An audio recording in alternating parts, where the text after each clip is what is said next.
Hello and welcome back. My name is Randy Scamihorn and this is the Chairman's Brief.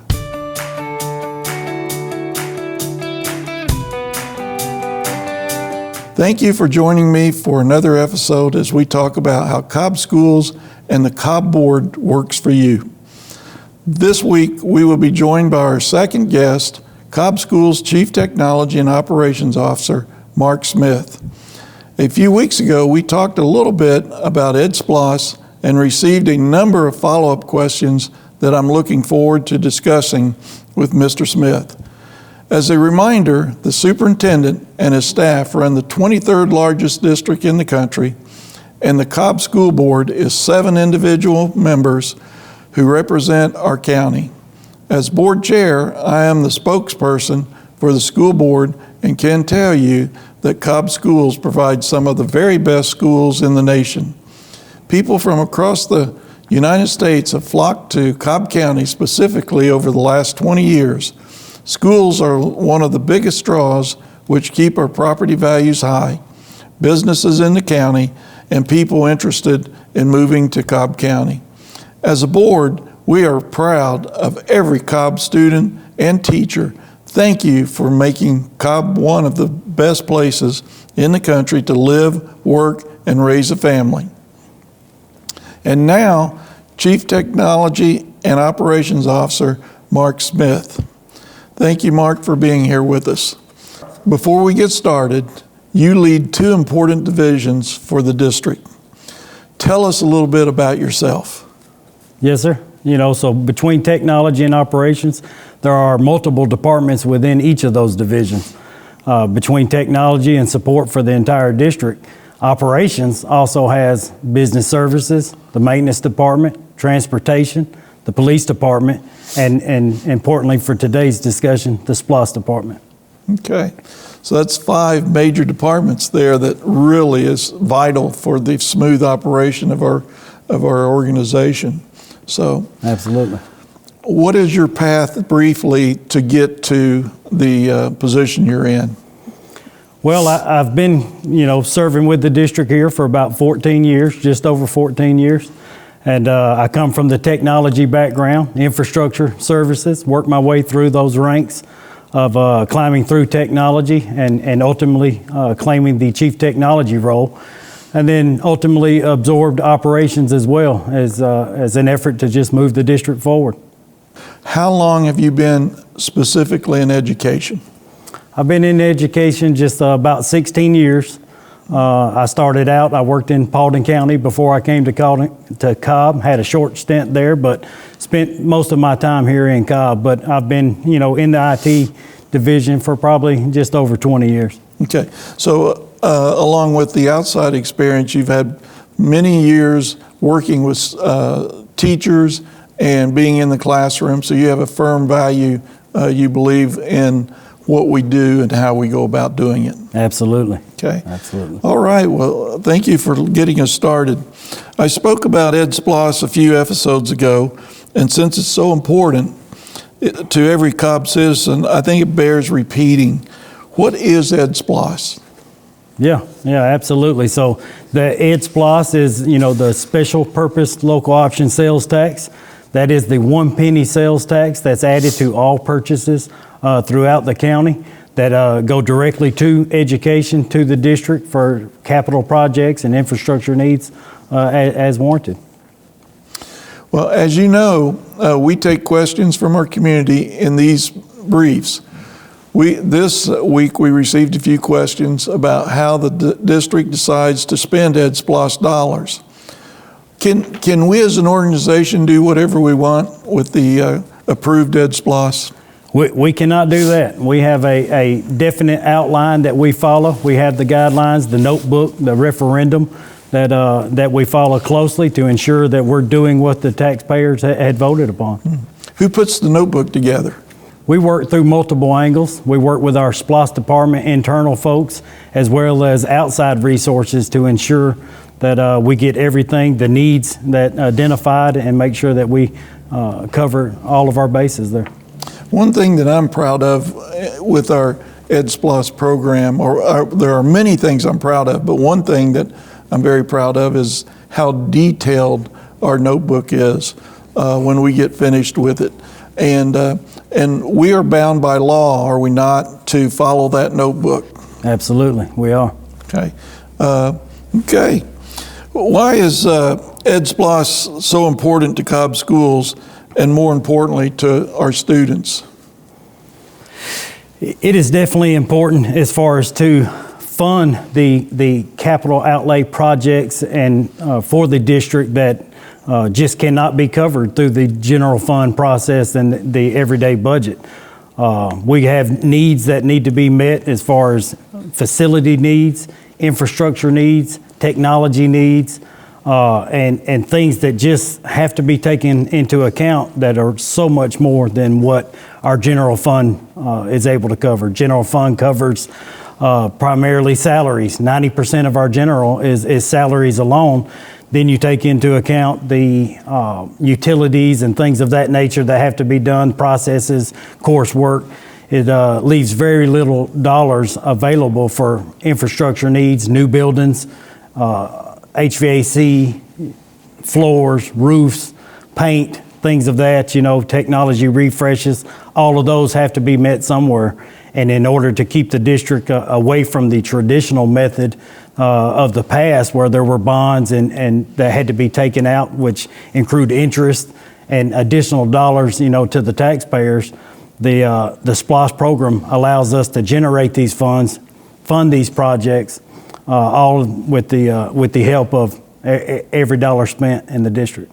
Marc, we're discussing the number of projects as needs, not wants. And we're a fiscal county. We run our school fiscally conservative. And it's my understanding that we do it for approximately $8,400 per student, which is, if not the lowest, one of the lowest in the metropolitan area. Can you help me expand on that a little bit? Yeah. So with that funding being as minimal as it is, there are gaps there that we have to cover. So we have to reach having the facilities, having those technology needs to ensure that academic success that we all strive for. So it is key that we have that EdSPLOST in order to fill those gaps. Do we, with EdSPLOST as well as our general funds that you mentioned, do we just arbitrarily go out and put money into a particular school, or is there criteria for the needs, whether it's a roof or parking lot, windows, whatever? Does your departments track that, and is there a criteria that helps us decide on a fair basis what gets done? Yeah, so we do work a very extensive process to identify those needs. We work with multiple divisions. The EdSPLOST department works with multiple divisions to identify those needs and to verify those needs. We track multiple points of data. We follow the trends in enrollment, student enrollment, to see where the needs are. We have our each division verify their list, identify their list, and then we have the follow-up to have maintenance look in, see what is the life of the solution, whether it's HVAC project. We have to see the years that are on that system alone. When does it need to be rebuilt in order to maintain? Roofs, we gauge the age of the roof. If it's a 20-year roof and it's out of warranty, it needs to be on a list to be maintained. So we work very closely with multiple divisions across the entire district, the schools themselves. We take their input as far as what they need, which is a very big point there to identify the needs from the wants. There are a lot of wants out there, but there are definitely plenty of needs themselves as well. So we work very hard to make sure that we can cover as many bases as we can for the life of the EdSPLOST. As a parent and someone that has a child or children going to school, if I had a curiosity question about EdSPLOST and what's being done at my particular schools that my child or children are going to, who do you suggest I would contact? Well, there's always the school themselves, so you have your local school. Parents, they can reach out to the school to see what projects they have on the list once approved by the voters. So there's always that option. And then there's the notebook itself. Once it's written and approved, we can always go through the EdSPLOST department. It can be reached through the county homepage, go through the EdSPLOST department and review the book. Now that's an extensive list, but it is broken down by category, by school. But I would suggest, first off, reaching out to the school themselves to see where they lie. Good deal. Do people who live in Cobb but may not have students in our schools still benefit from EdSPLOST? If so, tell us how. Absolutely. So SPLOST is that 1 penny sales tax on every dollar spent. So we gain those revenues no matter what, so that reduces the overall property tax demand there on people who may not even have children in the district. Are there a few specific examples of EdSPLOST projects in different areas of the county that people might be familiar with? Absolutely. We have projects across the district. We have new facilities that have come online. We have the Clay Harmony Leland Elementary School. We have the new King Springs Elementary rebuild. We have the new Pearson Middle School, for starters. We also have ongoing projects at Osborne High School, Campbell High School, Pebblebrook, all with major renovations and classroom additions going on at each of those. You see other projects like the artificial fields across all of the high schools across the county. So projects truly touch every corner of the district. Technology, when we do a refresh, touches every building across the district. We put computers in the hands of every teacher across the district. We do computers in the classrooms, interactive devices in the classroom. Technology across is equally distributed. So we truly touch all angles of the district. Why don't we just build everything all at once? That's a little bit of a loaded question, but I'd like for our viewers to know, why don't we just start everything? Well, the EdSPLOST program is basically a pay-as-you-go. So as that money is generated monthly and comes into the district, that's the pace on which we work from. Now, we've been fortunate that the board has approved the short-term construction note each year that has allowed some of these projects to get an earlier start within the calendar year, but it is confined within the year. So EdSPLOST is a 5-year program. Each year we get so much allotted money, revenue coming in, so we have to work within our means. Although it's a 5-year program, we can continue to build if the last year of funds keep coming in, can we not? Yes. Okay. So basically the revenue that we generate from the life of the EdSPLOST is secured at that point. So even though we may move into the next EdSPLOST, we have available funds until they are fully expended from the previous. And those funds are expended again. I want to make sure everyone understands we're obligated to what's in the notebook. And we need to keep in mind also that EdSPLOST has been with us, even though EdSPLOST has been with us 25 years, the projects that we built 25 years ago are now coming up with some needed repairs. Is that correct? That is correct. Everything has a lifespan. So everything as they age have to be maintained. So you can build a new building, but you still have to maintain that building. Outstanding.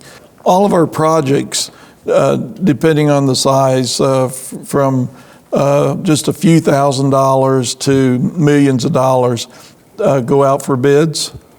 Bids, quotes, RFPs, there's different levels for different dollar amounts, but absolutely all of them run through the process. Okay. And if, as a contractor, if I wanted to become part of the competitive bidding process, is there a way that I can find out how we do business, how I can get to be part of that? Yes, absolutely. So the procurement division has their own site that can be reached through the district webpage. And they have those lists of contractors that are added to the list. So when we put an RFP out on the street per se, we would contact those individuals, let them know that it's there. We run it through multiple platforms. All of the bids, RFPs are posted online. and susceptible to anyone who would like to apply, as long as they meet the criteria. Okay. As we wrap up here a little bit, where can I learn more about EdSPLOST if I'm one of our viewers, and or even within our organization if I wanted to learn more about it? Where would I go? I always encourage anyone to visit the county homepage. Information about the entire district can be found from there, specifically SPLOST. Going through the homepage, SPLOST department, and find everything they need listed there. Okay, well, thank you. Marc, thanks for joining us. This has been a great conversation about one of the biggest benefits for all Cobb taxpayers. And thank you for joining us for another episode of the Chairman's Brief. I hope our time together has been useful in helping you, our customers, understand a little bit more about Cobb schools and what makes our team the very best in the state and country. It is because of our community and staff that this county truly is the best place to teach, lead, and learn. Thanks again, and we'll see you on next week's edition of the Chairman's Brief. Have a good evening and a good day.